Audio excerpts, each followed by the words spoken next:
Cette vidéo est sponsorisée par Nvidia. Découvrez en description les offres de fin d'année. Jacques Aubert, directeur général adjoint de l'AFDAS, délégué aux relations institutionnelles et aux branches. Bonjour à tous et toutes. Merci Véronique. Donc après ce moment très prospectif et très avancé sur la connaissance des métiers et l'évolution des compétences, je vous propose quelque chose d'un petit peu plus terre à terre, mais néanmoins intéressant sur les chiffres de la formation professionnelle dans le secteur de l'animation et puis de ces dernières évolutions. Alors bon, comme vous le savez, on n'a pas traditionnellement les chiffres de l'année en cours, mais on a les chiffres de l'année dernière. Et puis on va pouvoir un petit peu voir ensemble vers où on va et vers quels moyens sont à disposition de la formation professionnelle pour ne serait-ce qu'envisager tous les défis en matière de compétences, en matière de connaissances et d'évolution technique et technologique qui s'imposent à vous. Voilà, donc en introduction et pour crever un peu l'abcès de toutes les discussions qui pourraient naître autour de l'AFDAS et de nos actuelles potentielles difficultés. Donc, comme vous l'avez vu, pour certains, nous avons arrêté la prise en charge des formations pour les intermittents du spectacle et pour les artistes-auteurs courant du mois d'octobre. Ce n'est pas une cagade de notre part, ni quelque chose de délibéré. C'est tout simplement le fait que vos secteurs professionnels disposent de fonds qui sont collectés sur vos propres cotisations et que sur l'année 2025, nous avons été confrontés à énormément de demandes de professionnels de la culture en général, en formation, de départ en formation, plus encore que l'année dernière, notamment pour des questions de baisse d'activité.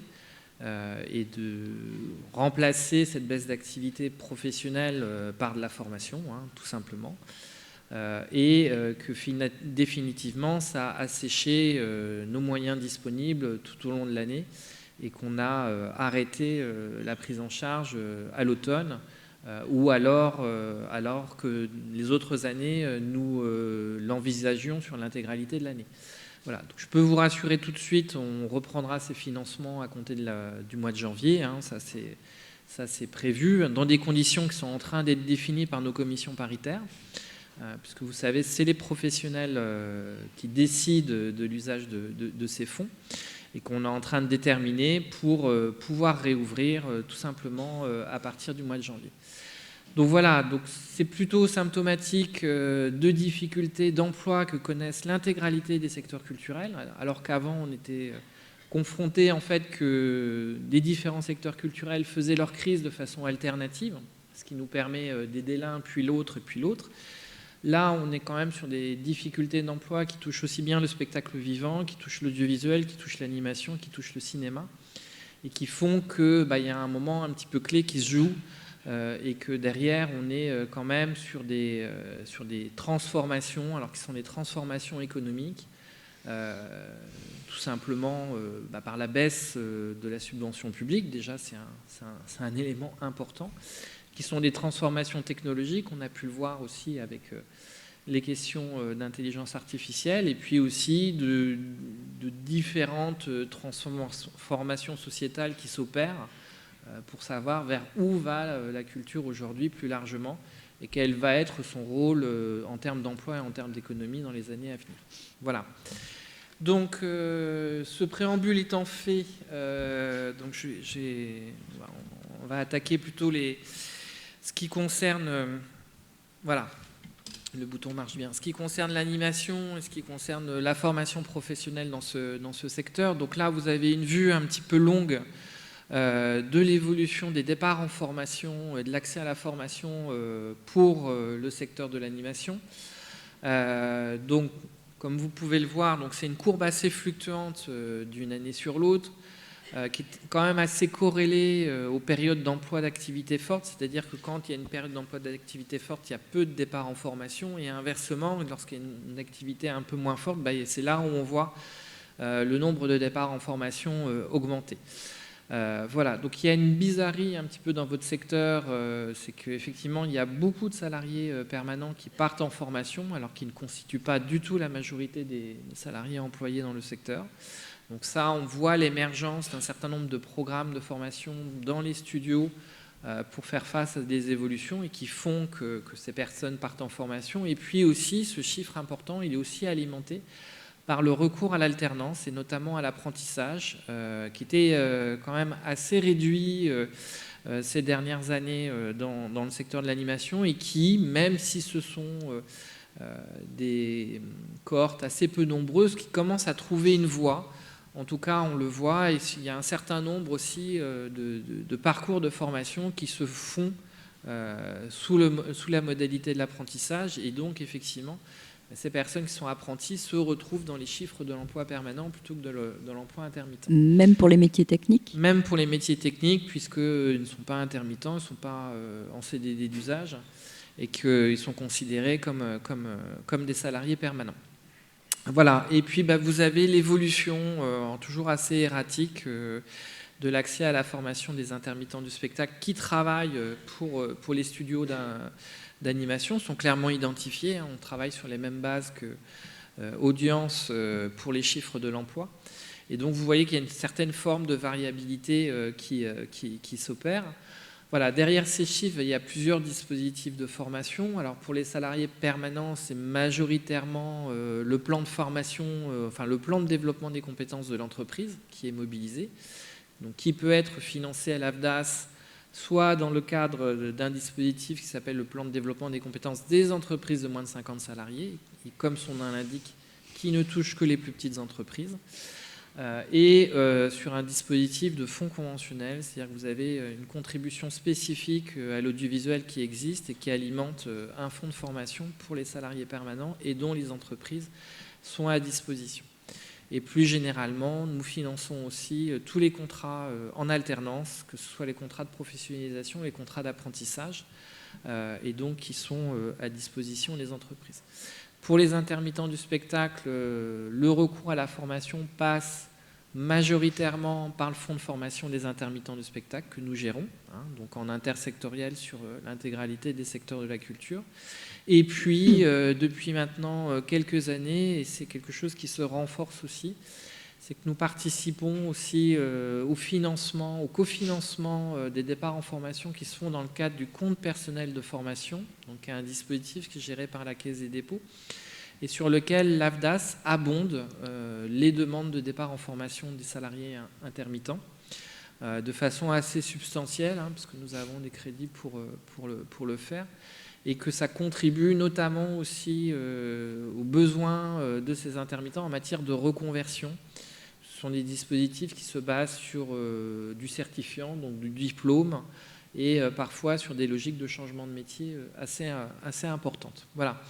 Donc ça, on vous en avait parlé les autres années, mais aujourd'hui, c'est un dispositif qui fonctionne à plein et qui permet aussi d'envisager le départ en formation sous d'autres formes que uniquement l'accès au fonds de formation financé par l'AFDAS et qui, pour aujourd'hui, est toujours ouvert, contrairement à nos dispositifs. La répartition géographique, elle est à peu près sans surprise, elle recouvre la géographie de votre secteur, donc évidemment avec une surreprésentation de l'Île-de-France pour les permanents. Donc ça c'est notamment lié au fait qu'il y a beaucoup de sièges sociaux qui sont basés en Île-de-France et qu'il y a une concentration de l'emploi permanent qui se figure à cet endroit-là.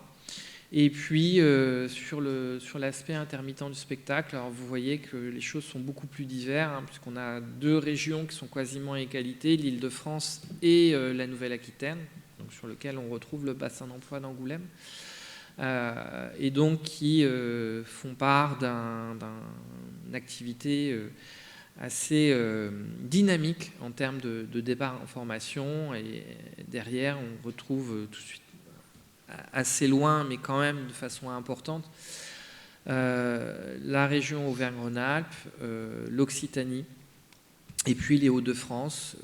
Et sur les autres régions françaises, on est vraiment sur des mouvements beaucoup plus anecdotiques, voire même pas du tout si on prend la Normandie ou la Bourgogne-Franche-Comté, qui ne sont pas des endroits d'établissement importants pour l'activité du film d'animation. Voilà, donc les répartitions hommes-femmes que vous avez traditionnellement, donc on est quand même sur un départ en formation qui est assez équilibré entre les hommes et les femmes, que ce soit sur les permanents et les intermittents, qui a corrélé, et vous les aurez dans les chiffres de l'emploi que vous présentera Anime France et Audience plus tard, le fait de savoir combien il y a d'hommes et de femmes aussi dans ces différents secteurs. Donc une logique de formation qui s'adresse quand même majoritairement, on va dire, à la classe des actifs du milieu d'âge, donc entre 35 ans et 45 ans. C'est là où on va retrouver le plus de départs en formation et qui permet aussi d'aborder des questions de renouvellement de compétences ou de maintien dans l'emploi. Sur les thématiques, donc ça c'est les thématiques de formation qui sont abordées par les salariés permanents. Alors sans surprise, on est plutôt sur des thématiques de formation qui touchent au métier de la gestion de production et les fonctions support. Là on va retrouver le plus d'emplois permanents dans les studios, et puis après vous avez des thématiques qui deviennent de plus en plus anecdotiques au fur et à mesure que la base de la pyramide s'effiloche. Enfin, sur les thématiques de formation des intermittents du spectacle, là, elle aussi, elle est constante, elle est sans surprise. Donc c'est là que vous avez retrouvé tous les métiers de l'animation, toutes les formations logicielles, toutes les formations aux actes métiers aussi. Donc ils sont chez nous dans des grandes catégories, puisqu'on dépend d'une nomenclature nationale pour définir finement ça, et sur lequel vous avez différentes demandes de prise en charge qui nous sont faites et les départs en formation qui sont constatés. Voilà, enfin, si on peut un petit peu synthétiser tout ça, donc vous avez différentes prises en charge de formation avec le nombre d'actions financées, le volume d'heures financées. Donc ce sont quand même des volumes qui sont de façon importante, et on le voit bien pour les intermittents du spectacle, qui ont été quand même très très sollicités sur l'année 2024, qui l'ont été encore plus sur l'année 2025. Voilà, avec une demande de prise en charge et de financement qui se renforce, qui a considérablement augmenté ces derniers mois, et qui couvre derrière des demandes de financement de formation aussi divers que des formations transverses ou des formations métiers, afin d'accompagner le parcours professionnel des personnes. Voilà, donc là on est un petit peu plus sur les thématiques. Bon, comme vous l'avez vu, on commence aussi à avoir des demandes de prise en charge de formation liées à l'intelligence artificielle. C'est pas la majorité des demandes, très clairement. Ça représente quand même un tout petit volume par rapport aux autres typologies de formation que l'on finance. Ces formations, alors on a un petit peu regardé leur contenu, sont majoritairement quand même tournées vers des outils d'IA pour la création. On était assez surpris de ça, on a assez peu de formations très transverses, de connaissances ou de premières connaissances de l'IA. Donc je crois qu'on a dépassé ce phénomène-là, et que les personnes qui partent en formation sur cette thématique-là, c'est pour trouver des solutions technologiques ou de création, versus le fait d'appréhender uniquement simplement l'outil. Voilà. Un autre item qui est important en ce moment, c'est tout ce qui va être financement de la formation au développement durable et à l'éco-responsabilité. Donc vous voyez que ça prend une part non négligeable de la formation des salariés permanents des entreprises. C'est aussi lié aux différentes politiques d'éco-responsabilité que nous traversons, que nous connaissons. On va en parler tout à l'heure. Voire même de conditionnalité des aides, et qu'il y a une prise en compte de cet enjeu de compétences aussi au niveau des entreprises, comme on peut l'avoir aussi, même si là c'est pas mis en lumière, parce que ça touche aussi surtout les intermittents du spectacle sur les programmes très transverses, la prise en compte de la thématique liée tout ce qui va être en lien avec la lutte contre les violences, harcèlement sexuel et sexiste, qui sont aussi une part non négligeable de nos financements actuellement. Voilà. Alors, là, on va parler d'un sujet que vous aimez bien, c'est l'alternance. Vous voyez, hein, donc, vous avez cette courbe en rouge sur le contrat d'apprentissage. Donc, je pense qu'on peut dire que sa pente est très raide. Donc, une montée en cadence depuis 2019, on a récupéré la gestion et le financement de cette typologie de formation. Qui nous passe aujourd'hui, alors on le voit, on est parti d'une position très basse à 42, et donc là on a 143 contrats d'apprentissage sur l'intégralité du champ. C'est peu par rapport à l'ensemble des salariés, mais néanmoins c'est un développement qui est assez remarquable. On part de quand même quasiment rien, il faut se le dire. Et avec une prise en œuvre de ce dispositif de formation qui permet à des jeunes diplômés d'avoir leur formation financée dans le cadre d'un contrat de travail avec un employeur et d'avoir une itération entre apprentissage en entreprise, c'est la partie pratique de la formation, et acquisition de connaissances théoriques en école et qui permet de réaliser un couple pédagogique. A contrario, on voit bien la disparition quasi programmée du contrat de professionnalisation, qui aujourd'hui est quand même, en termes de dispositif, beaucoup moins favorable que l'apprentissage, alors qu'il ne concerne pas forcément les mêmes personnes. Et on a vu une espèce de migration du contrat de professionnalisation vers le contrat d'apprentissage pour les organismes de formation et les centres de formation d'apprentis qui le pouvaient. Et effectivement, il y a une forme de transvasement d'un dispositif vers l'autre et qui est observable sur les deux courbes. Sur les principales certifications utilisées, alors bon, vous voyez, alors le chiffre de 143 peut paraître important. Les cohortes par typologie de diplôme et par typologie de CFA sont peu importantes. On est quand même sur de la formation de niche à l'aune de l'apprentissage, donc sur des cohortes qui ont du mal à dépasser la dizaine de contrats, ce qui pose des questions sans doute de financement des CFA. Alors vous savez en plus sur les niveaux 6 et 7 qui sont les niveaux post-Bac plus 3, il y a une logique aussi d'État qui veut qu'on finance de moins en moins cette typologie de diplôme, en tout cas que la prise en charge soit très plafonnée aujourd'hui, puisque ça est considéré comme moins prioritaire par le gouvernement, et qui peut aussi, avec la petitesse des cohortes, affaiblir aussi financièrement les CFA qui pratiquent l'apprentissage ou poser des questions de financement qui peuvent être assez importantes. Voilà.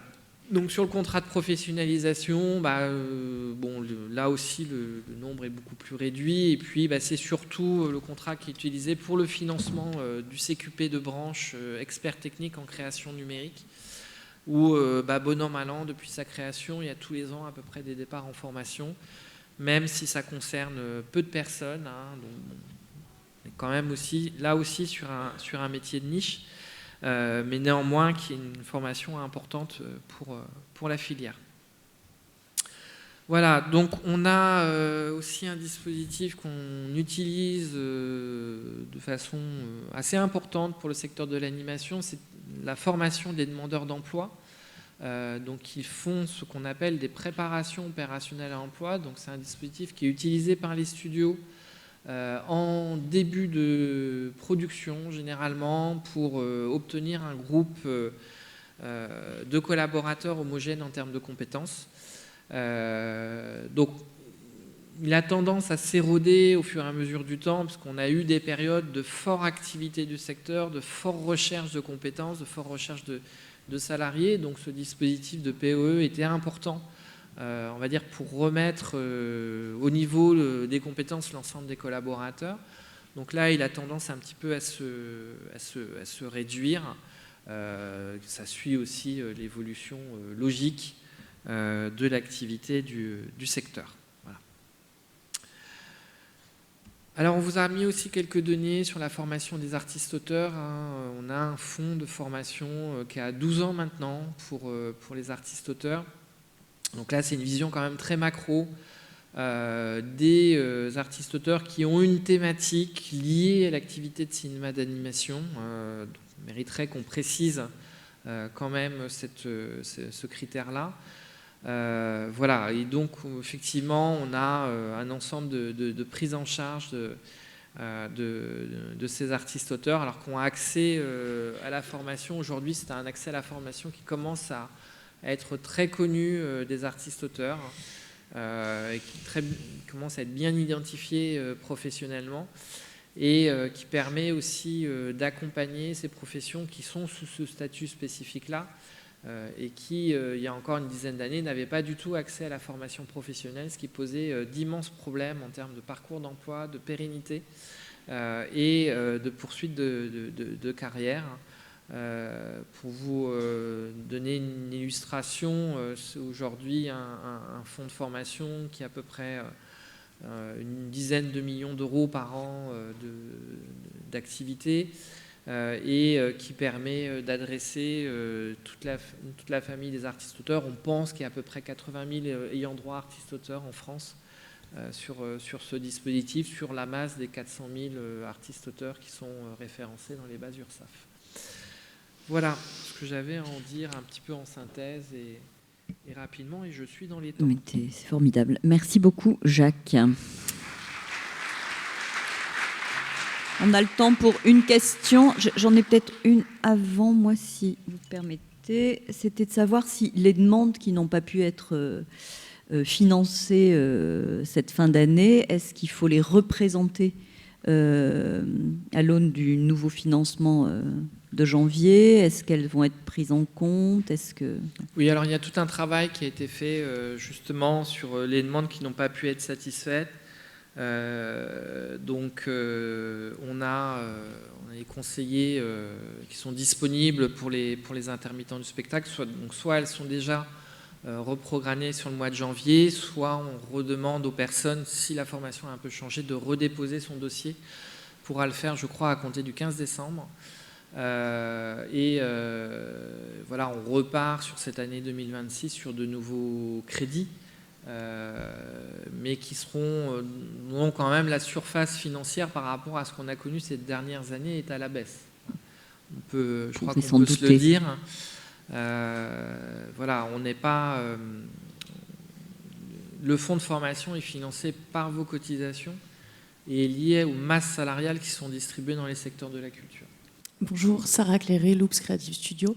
Face à la recrudescence aussi des organismes de formation pour intermittents et le coût qui augmente, et comme vous dites, la baisse des crédits de l'AFDAS, quel est le rôle que vous pouvez avoir en termes de régulation aussi sur cette hausse des coûts de formation professionnelle?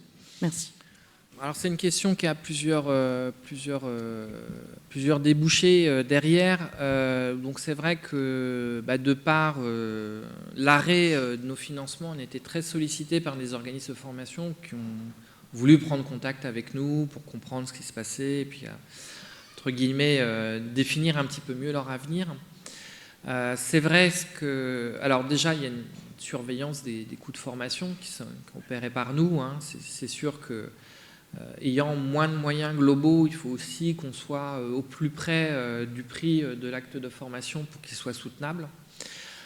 Et le message que moi je passe généralement aux organismes de formation, c'est d'essayer de diversifier leurs sources de financement. Alors c'est plus facile à dire qu'à faire, mais aujourd'hui il y a 2 fonds de formation largement autonomes à l'AFDAS, celui pour les intermittents du spectacle et celui pour les artistes-auteurs. Il y a des possibilités de formation aussi sur les permanents des structures, donc qui vont être adressés sur d'autres dispositifs. On a des organismes de formation qui sont aussi dans le cadre de Commande France Travail, alors même si là aussi les crédits se réduisent, mais ça fait une source de différenciation de financement autre. Il y en a d'autres qui sont sur des crédits régionaux, notamment les régions s'occupent de tout ce qui est formation des demandeurs d'emploi.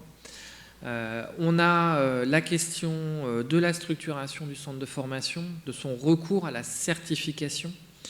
que ce soit les titres déposés au RNCP ou au registre spécifique, qui deviennent très importants parce que ça conditionne l'accès au compte personnel de formation. Et on voit bien la différence entre les organismes de formation qui ont investi dans ce genre de certification, donc qui se sont créés un patrimoine finalement, et ceux qui n'ont pas investi et qui finalement se coupent de toute une partie du marché et qui ont moins de possibilités aussi de financement de leur action de formation. Donc il y a tout un enjeu finalement derrière sur la qualité de la formation dispensée.